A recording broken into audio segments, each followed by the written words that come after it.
Vamos ler o livro dos Salmos, capítulo de número 73, a partir do versículo 1 em diante. Diz-nos assim a palavra do Senhor: verdadeiramente bom é Deus para com Israel, para com os limpos de coração. Quanto a mim, os meus pés quase que se desviaram. Pouco faltou para que escorregassem os meus passos, pois eu tinha inveja dos soberbos, ao ver a prosperidade dos ímpios. Agora eu te convido a ir comigo até o versículo de número 17, que diz: até que entrei no santuário de Deus. Então entendi eu o fim deles. Mais uma vez: até que entrei no santuário de Deus. Então entendi eu o fim deles. Coloque a Bíblia no teu assento. É momento de falar com Deus. Senhor amado e Pai querido, Deus santo e todo-poderoso, mais uma vez, ó Pai, estamos felizes, regozijantes, porque o Senhor nos concede hoje a oportunidade de estarmos reunidos neste santo lugar para cultuar ao Senhor. E nesta manhã já podemos falar com o Senhor em oração, já podemos também louvar e agradecer o seu nome através dos louvores que aqui foram entoados a Ti. E agora a sua igreja espera receber uma palavra, não uma palavra que nasceu no coração do homem, no coração do pregador, porque aquilo que vem do coração do homem é muito raso, é muito superficial, mas aquilo que vem do coração do próprio Deus, Senhor, essa palavra ela é profunda, ela é eficaz e ela é transformadora. Por essa razão, meu Deus e meu Pai, nós lhe pedimos que nesse momento o Senhor venha agora abrir os nossos ouvidos espirituais, abrir, ó Pai, o nosso entendimento, para que possamos não apenas ouvir, mas entender a mensagem que o Senhor tem preparado a cada um de nós, e que esta palavra seja como alimento para a nossa alma, combustível para a nossa fé, e como uma bússola que vai nos apontar o norte, mostrando assim para nós o caminho da sua vontade, que é boa, perfeita e agradável. Nesse momento, ó Pai, eu me coloco diante de Ti como um simples servo que sou e lhe peço: usa-me, ó Deus, como instrumento em suas mãos para pregoar a santa e poderosa palavra do Senhor. É o que nós lhe pedimos, ó Pai, e desde já lhe agradecemos em o nome do Senhor Jesus. Amém e graças a Deus. Agora eu te convido a dar a mais forte salva de palmas ao Senhor Jesus. Aleluia! Santo, santo é aquele que vive e reina para agradecer. A igreja pode tomar o seu exemplo, fiquem à vontade. Livro dos Salmos. Aleluia. O livro dos Salmos é o maior livro da Bíblia Sagrada. São 150 capítulos, escritos inclusive por escritores diferentes, em épocas inclusive também diferentes. Alguns deles foram escritos por Davi, outros foram escritos por Salomão. Existe um, inclusive, o Salmo 91, que foi escrito por Moisés, enquanto a nação de Israel estava caminhando em meio ao deserto em direção à terra prometida. Existem também outros que foram escritos por Asaf. Pois bem, o livro dos Salmos é um livro muito especial. Ele, claro, retrata aquilo que o Espírito Santo de Deus deseja ministrar aos nossos corações, mas fala muito também daquilo que se passa dentro de nós. fala muito das nossas emoções, fala muito dos conflitos que muitas das vezes nós, seres humanos, vivemos nesta terra. O conflito de ter que enfrentar as adversidades, o conflito de muitas das vezes se deparar com alguns questionamentos. E o livro de Salmos é um livro que faz com que nós venhamos lê-lo e conseguir se transportar para aquilo que está sendo dito pelo salmista que o escreveu, e também receber em nosso coração a resposta do Deus que inspirou o salmista a escrever aquele salmo. O salmo de número 73 é um dos 12 salmos escritos por Asaf. Asaf, ele era um levita da casa do Senhor. Asaf, ele era um músico, alguém que fazia parte ali do templo, louvando e engrandecendo o nome do Senhor. E Asaf começa esse capítulo de número 73, no versículo 1, dizendo: verdadeiramente bom é Deus para com Israel, para com os limpos de coração.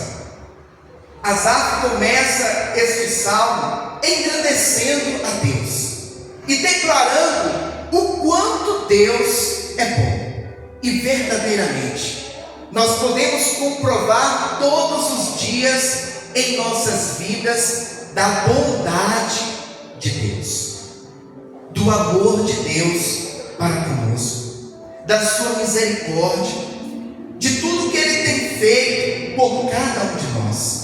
Ai de nós se não fosse o nosso Deus, ora diga Israel. Todos os dias nós podemos contemplar a bondade de Deus no ar que respiramos. Nós podemos contemplar a bondade de Deus em termos a oportunidade de termos pessoas que amamos ao nosso lado, a nossa família, família de sangue, também família na fé. Nós podemos contemplar a bondade de Deus no pão de cada dia que está sobre a nossa mesa, na saúde que temos em nosso corpo, na provisão que Ele sempre entra quando necessário, quando precisamos. E Asaf, como levita da casa do Senhor, sabia de tudo isso. No entanto, olha o que ele escreve no versículo de número 2: quanto a mim, os meus pés quase que se desviaram. Pouco faltou para que escorregassem os meus passos, pois eu tinha inveja dos soberbos, ao ver a prosperidade dos ímpios. Asaf, apesar de ser alguém que estava sobre o altar do Senhor, apesar de ser alguém que louvava a Deus e sabia da sua bondade, chegou um determinado momento da sua vida que ele começou a olhar para fora do templo, para o que acontecia fora do templo, e ele começou a identificar que havia muitos ímpios, pessoas que não queriam nada com Deus, pessoas que escarneciam do Senhor, pessoas que não tinham nenhum compromisso com a palavra de Deus.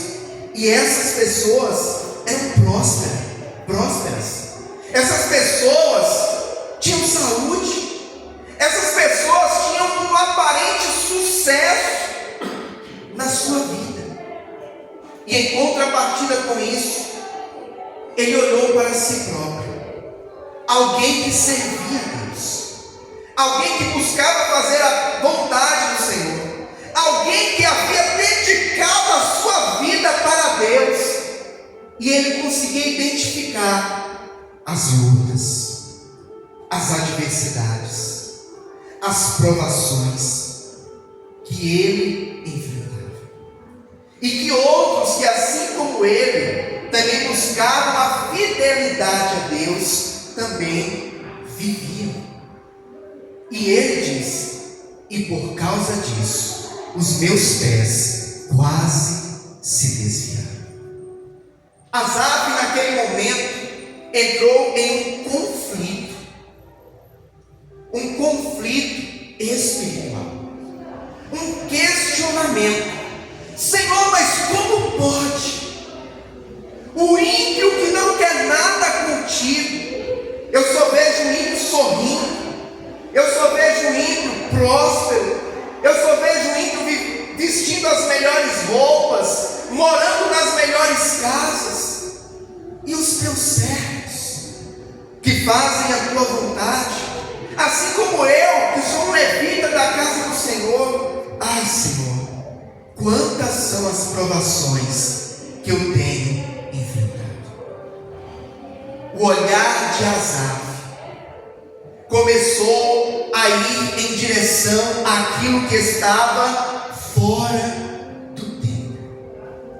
E isso começou a gerar dentro dele questionamentos. E aí eu pergunto para a igreja: será que questionamentos como esse só se passaram na mente e no coração de Asaf?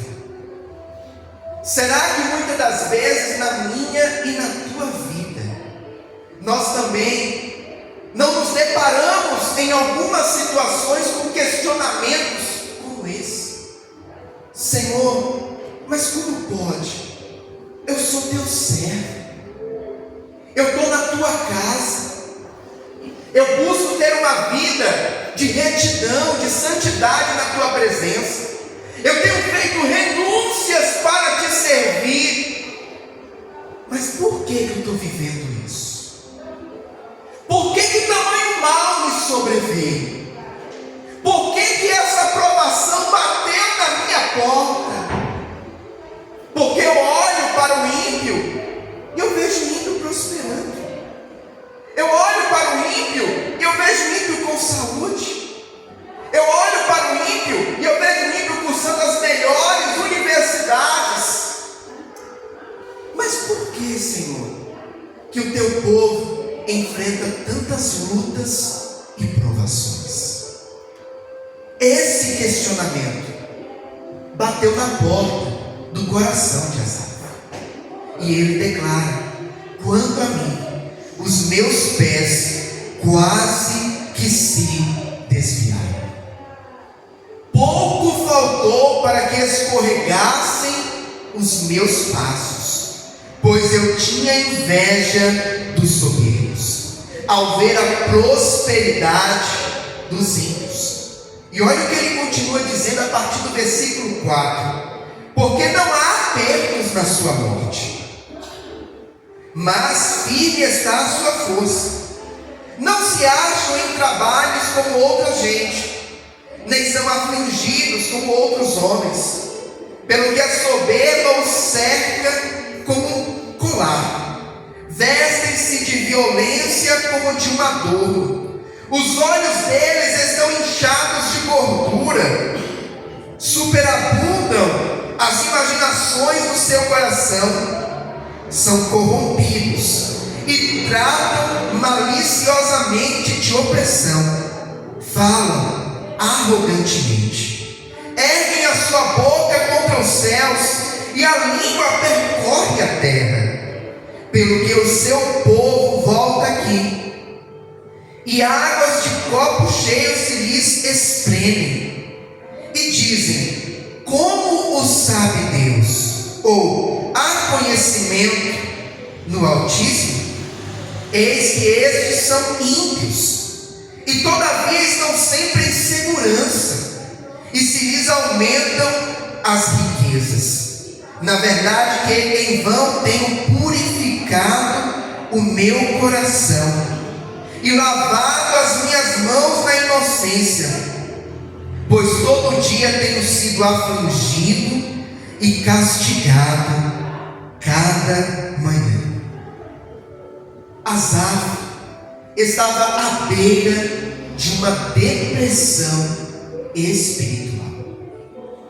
alguém que era conhecedor do Altíssimo, alguém que servia ao Altíssimo. No entanto, em algum momento da sua jornada, aquele homem tirou o olhar de Deus e começou a olhar mais para o que estava fora da casa de Deus. Começou a olhar mais para aquilo que pode ser conquistado nesta terra, aquilo que é material, aquilo que é passageiro, aquilo que é sucesso aos olhares deste mundo. No entanto, meu irmão e minha irmã, eu abro parênteses aqui para te dizer algo importante. O nosso olhar, ele precisa estar no Deus Todo-Poderoso. Os nossos olhos, eles precisam estar olhando não para as coisas desta terra, mas para as coisas que vêm do alto. O Senhor certa vez nos disse, inclusive através da sua palavra: buscai primeiro o reino de Deus e a sua justiça, as demais coisas vos serão acrescentadas. Jesus também, em outra situação, disse: não acumuleis tesouros na terra, aonde a traça e a ferrugem corroem e consomem, aonde os ladrões minam e roubam, mas ajunteis tesouros nos céus, aonde a traça e a ferrugem não corroem nem consomem, aonde os ladrões não minam e nem roubam. E ele conclui dizendo: porque aonde estiver o vosso tesouro, ali também estará o vosso coração. Esta terra, este mundo é passageiro. Tudo nesta terra é passageiro. Interessante que um carro do ano, um carro que foi fabricado este mês, pode ser um carro de grande valor, pode ser um veículo que monetariamente falando tem grande valor. Mas eu te pergunto, o que será desse carro daqui a 100 anos? Uma lata velha? Partes separadas, cada uma num canto, e provavelmente sem valor algum. Se eu dissesse para os irmãos assim: vocês conhecem algum veículo que tenha 100 anos, que foi fabricado em 1924 e que ainda está rodando por aí? Eu acredito que ninguém conhece um veículo desse, que tenha 100 anos e que ainda esteja rodando. Porque 99,99999% deles nem existem mais. Já foram corroídos, consumidos pela ferrugem. Aqueles que foram feitos de madeira pelo cupim, não sobrou mais nada. Casas também vai pela mesma regra. 200 anos, a maioria das casas não aguentam nem metade disso. Com menos disso já começa a dar rachadura, infiltração, já começa a ceder, começa a ruir.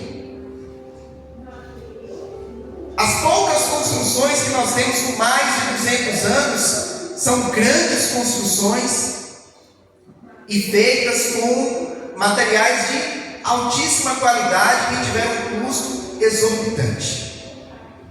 Mas casas comuns de moradia, assim como a que eu moro, como a que provavelmente você mora também,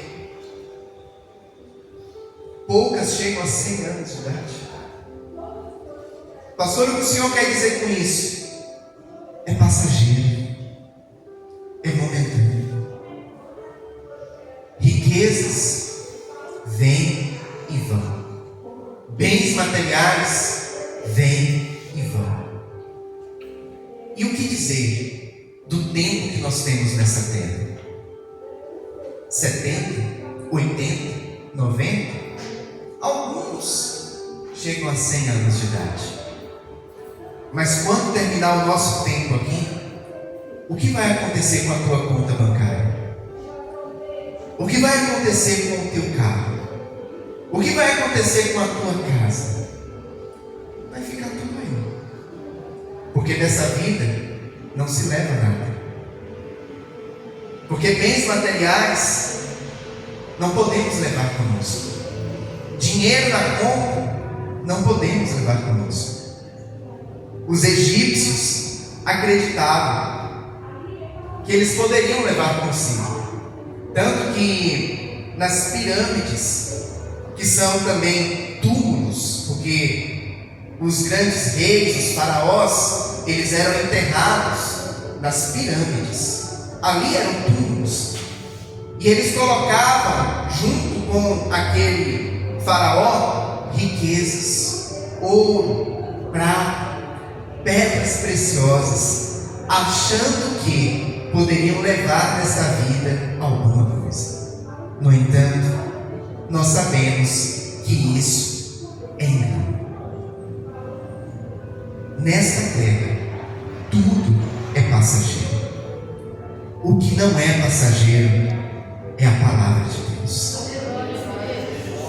Passarão os céus e a terra, mas as minhas palavras, assim diz o Senhor, não passarão. A palavra de Deus, ela não passa. É por essa razão que tem textos sagrados, como nós citamos aqui o Salmo 91, escrito por Moisés. Foi escrito há quase 3.500 anos e continua aqui. Continua falando aos nossos corações. Continua sendo eficaz na minha e na tua vida. Sabe o que também não passa? A nossa alma. Porque o fim nesta terra é para o nosso corpo físico. No entanto, existe uma eternidade que vem depois desta terra. O nome já diz: eternidade.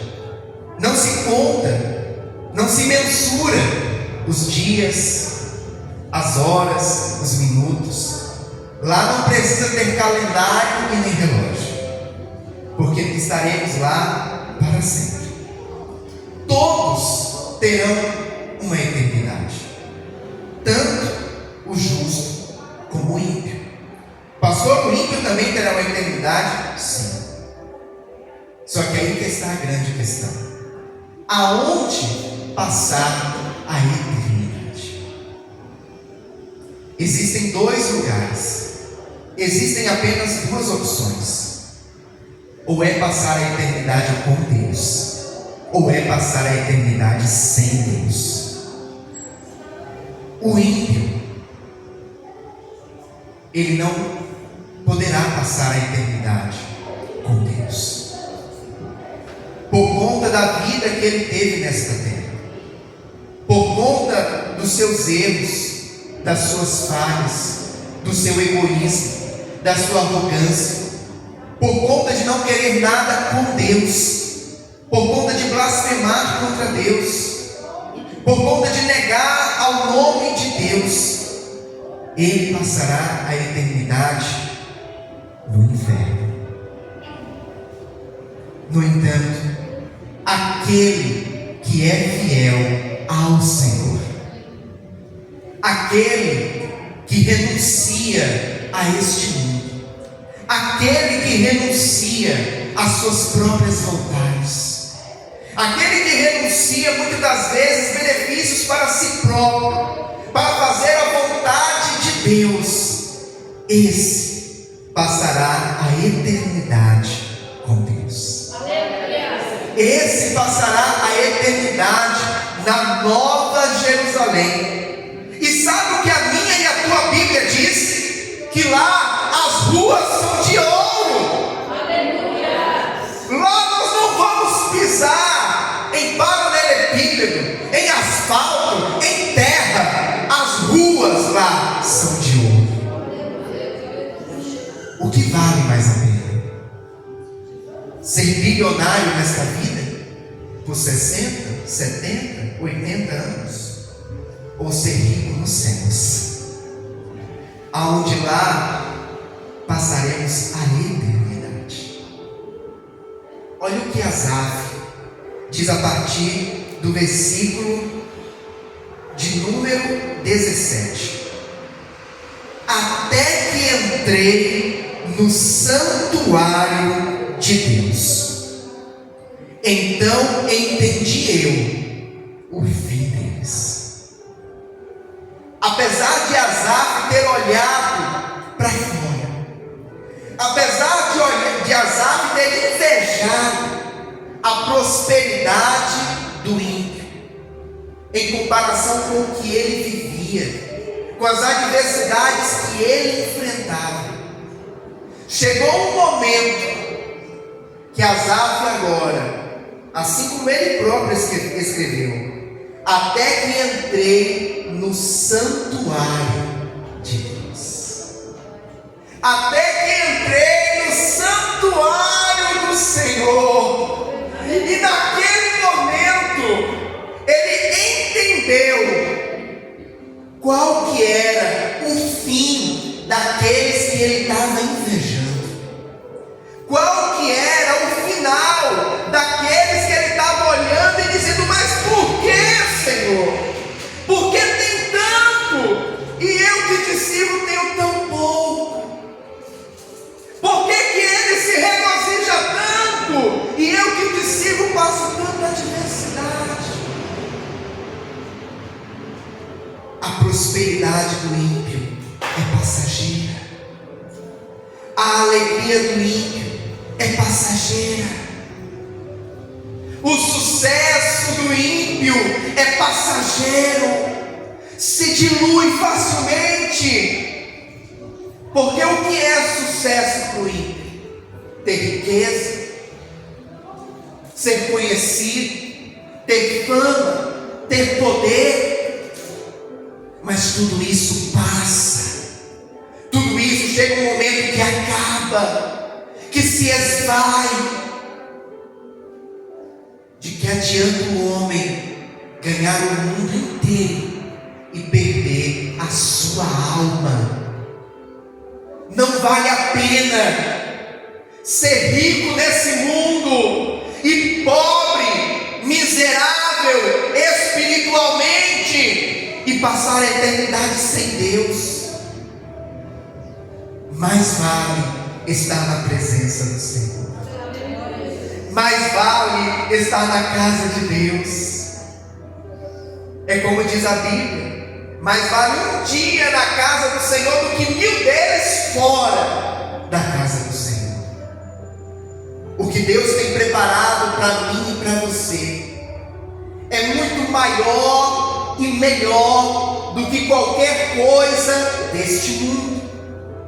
Pastor, o Senhor está então querendo dizer que nós não podemos ter uma vida abençoada, próspera nesta terra? Não estou dizendo isso. Pelo contrário, a Bíblia inclusive chega a dizer que Deus ama a prosperidade do justo. No entanto, Deus, Ele está mais preocupado com a minha e a tua salvação do que com as riquezas que nós podemos acumular nesta terra. O que é primordial para Deus, para mim e para você, é que nós sejamos salvos. Por esta razão, Ele mandou o seu Filho unigênito, Jesus Cristo, para morrer na cruz do Calvário. João 3,16: porque Deus amou o mundo de tal maneira que deu o seu Filho unigênito, para que todo aquele que nele crê não pereça, ou seja, não passe a eternidade sem Deus, não vá para o inferno, mas tenha a vida eterna.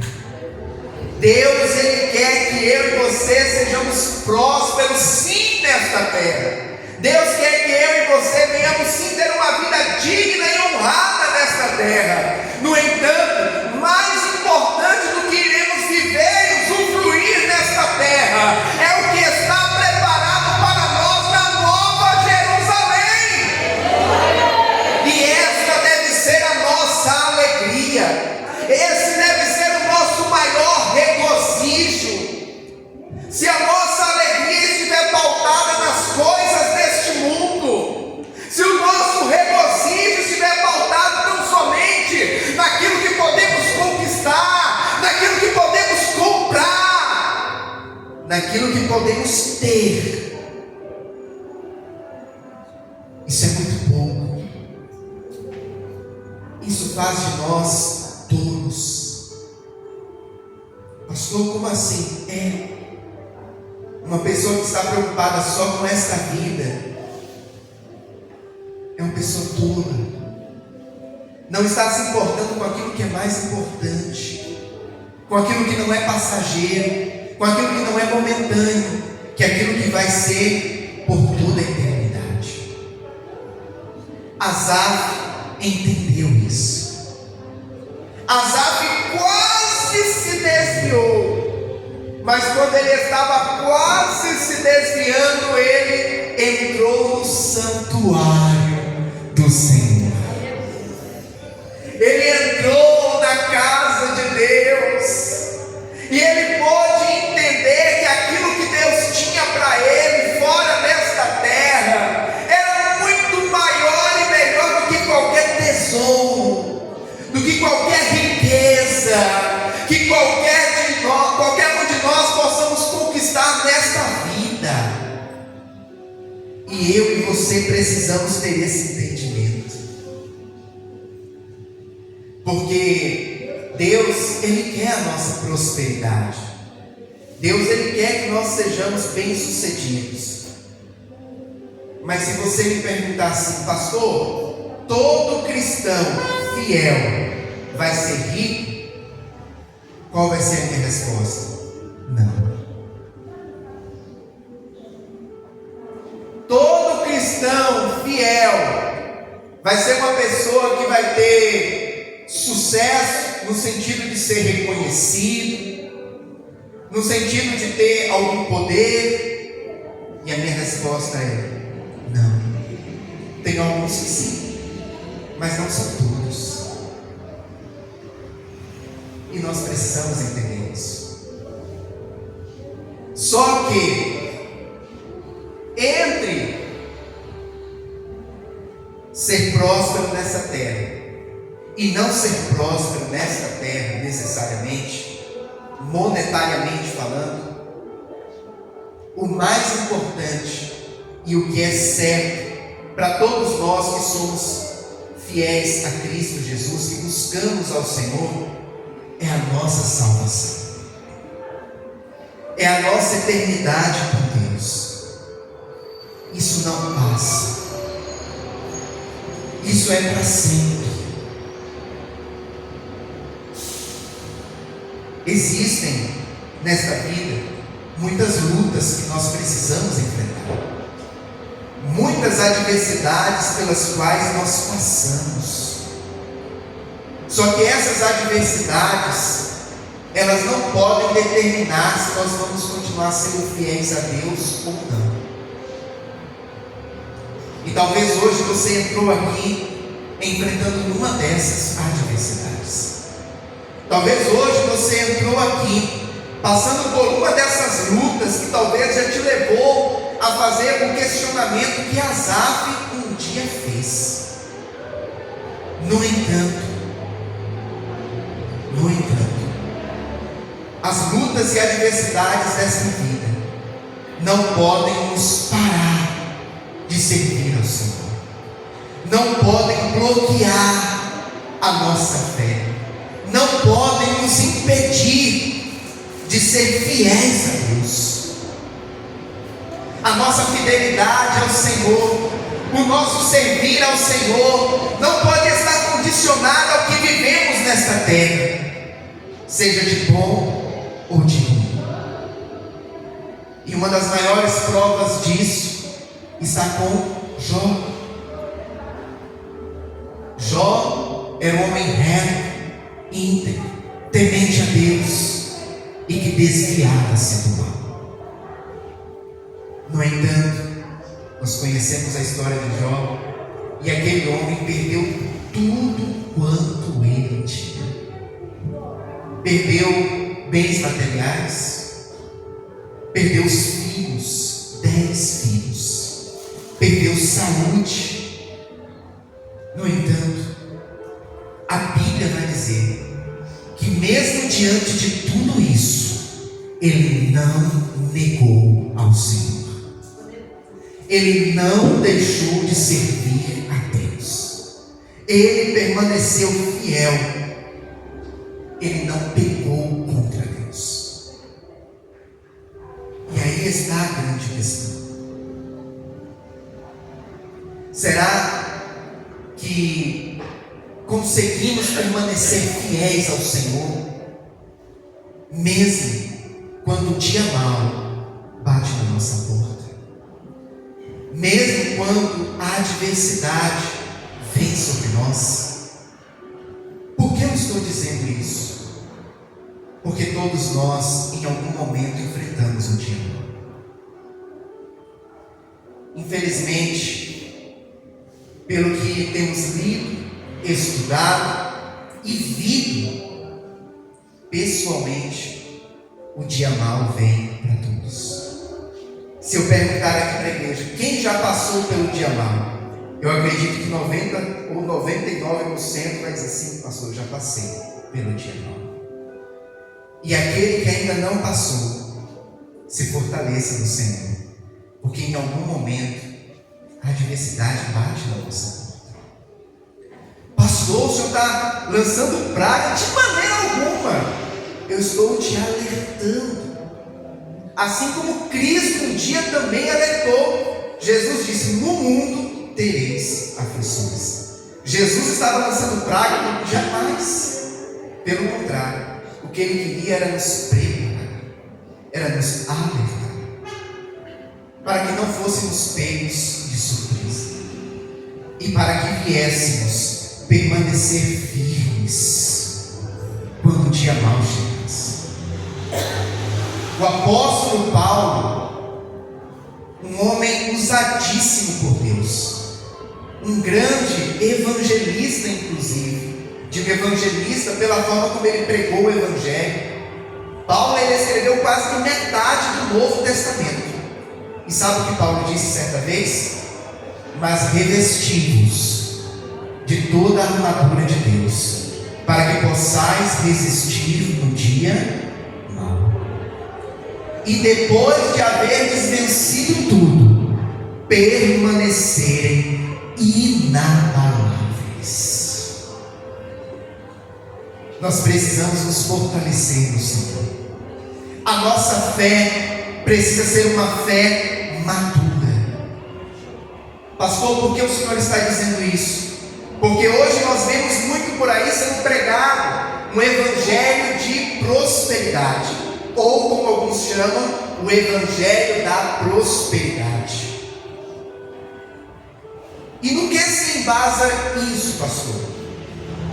Se embasa no fato de que todo aquele que serve a Deus, todo aquele que é fiel ao Senhor, vai sempre ter tudo, vai sempre conquistar tudo o que deseja, vai ser uma pessoa rica, vai ser alguém que vai ser notório aonde está, aonde trabalha. No entanto, muitos que vão por esse caminho, quando o dia mau bate na sua porta, quando a adversidade chega na sua vida, acabam se desviando. Por quê? Porque acreditaram num evangelho que não é o evangelho bíblico. Acreditaram em um evangelho triunfalista. O que é um evangelho triunfalista? Muito parecido com o evangelho da prosperidade, que você sempre vai vencer tudo.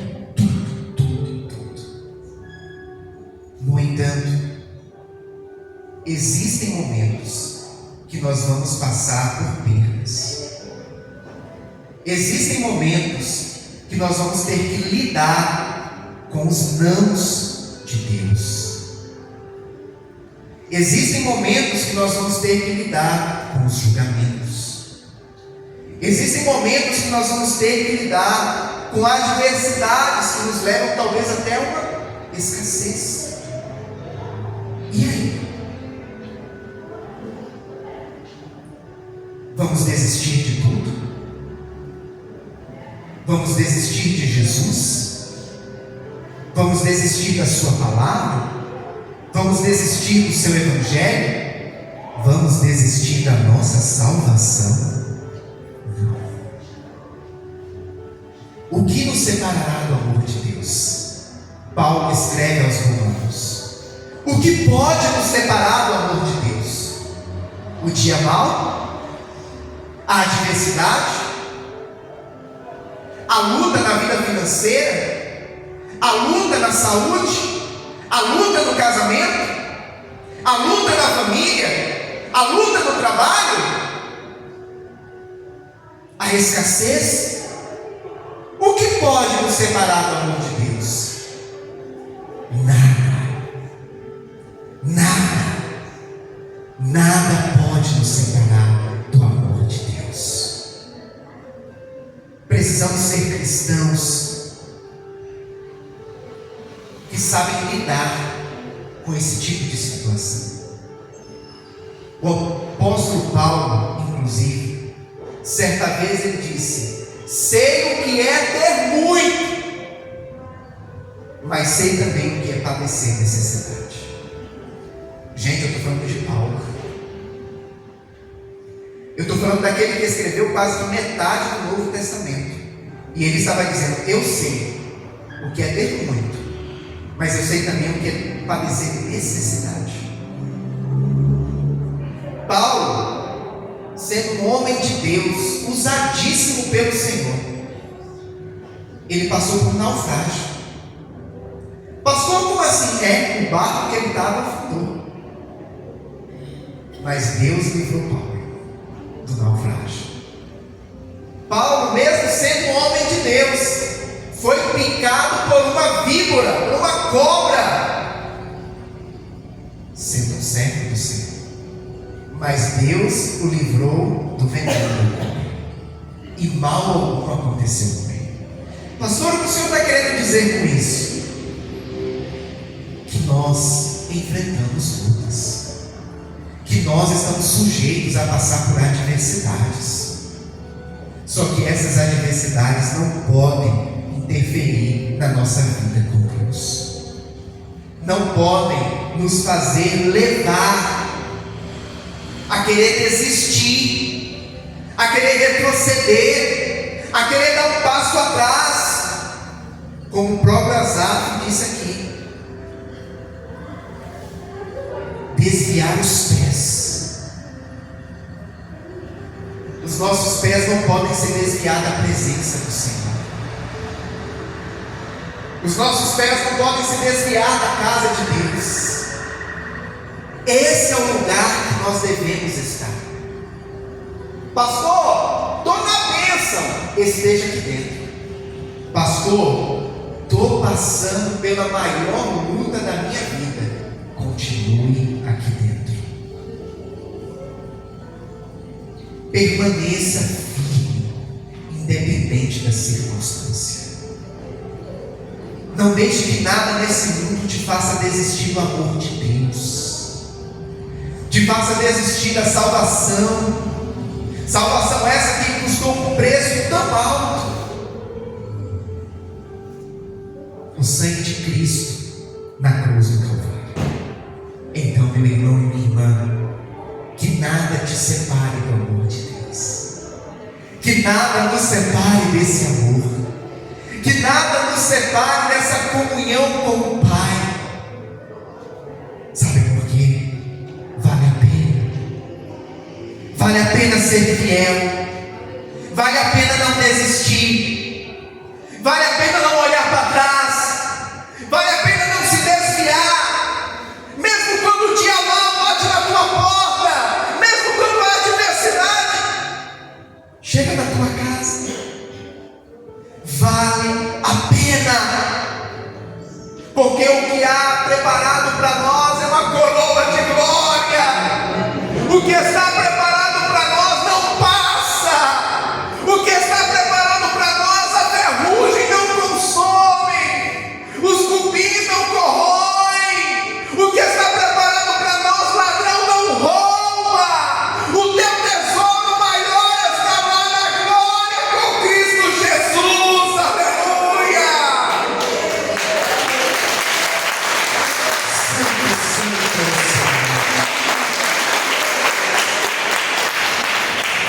Permaneça firme, venha o que vier, passe pelo que tiver de passar. O Senhor é contigo, o Senhor não te deixa, o Senhor não te desampara. Assim foi com Paulo, assim foi com grandes homens da fé, e assim será também comigo e com você, em nome de Jesus. Não temas, porque eu sou contigo. Não te assombres, porque eu sou teu Deus. Eu te fortaleço, eu te ajudo, eu te sustento com a destra da minha justiça. Aleluia. Vamos aplaudir bem forte ao Senhor Jesus. Aleluia. Santo, santo é o Senhor. Aleluia. Louvado seja Deus. Esta é uma palavra para os nossos dias. Esta é uma palavra para os nossos tempos. Porque muitos têm se desviado quando se deparam com as adversidades. E sabe por que isso tem acontecido com muitos? Porque muitos têm sido ensinados de forma errônea. Ah, você está com Jesus, você não vai passar por luta. Você está com Jesus, você vai ter só vitória o tempo todo. Mas aí quando a realidade do que a Bíblia inclusive fala, essa realidade é a realidade que a Bíblia ensina, a realidade que a luta chega, que a adversidade bate na porta. Aí muitos pensam assim: o que ensinaram para mim é mentira, o que a Bíblia fala é mentira. Mas não é que o que a Bíblia fala é mentira, foi ensinado errado. Que Deus abençoe a todos, em nome de Jesus.